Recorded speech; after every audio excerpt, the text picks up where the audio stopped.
আমার পিতা মুফতি শাফি রহমতুল্লাহ এর একটি ছন্দ আছে যা বারবার পড়ার যোগ্য। মূলত তা গ্রহণ করা হয়েছে হযরত আলী রাদিয়াল্লাহু আনহু এর ছন্দ থেকে। এই ছন্দের শিরোনাম হলো মাকবারে কি আওয়াজ, অর্থাৎ কবরের আওয়াজ, যা এক কবির কল্পনায় ভেসে উঠেছে।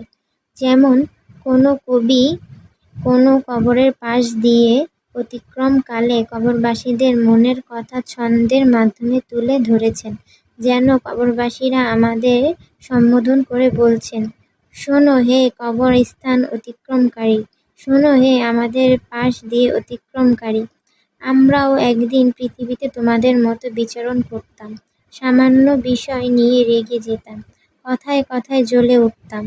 কবরবাসী যেন এ কবিতা পড়ে দুনিয়াবাসীকে এই কাহিনী শোনাচ্ছে, হে দুনিয়াবাসী, আমরাও একদিন দুনিয়ায় ছিলাম, তোমাদের মতোই পানাহার করতাম, কিন্তু দুনিয়ায় সারা জীবন যা করেছি তার কিছুই আসেনি। তবে আল্লাহ তাআলার অনুগ্রহে সামান্য নেক আমল যা করেছি তাই আমাদের সাথে এসেছে। এছাড়া আর কোনো জিনিস আমাদের সাথে আসেনি। এজন্য কবরবাসী অতিক্রমকারীকে নসিহত করছে, আমরা অস্থির ব্যাকুল হয়ে তোমাদের পথ চেয়ে আছি। কে আছে যে সামান্য সময় বের করে কবরের পাশে দাঁড়িয়ে একবার হলেও ফাতিহা পড়ে আমাদের জন্য ইসালে সওয়াব করবে?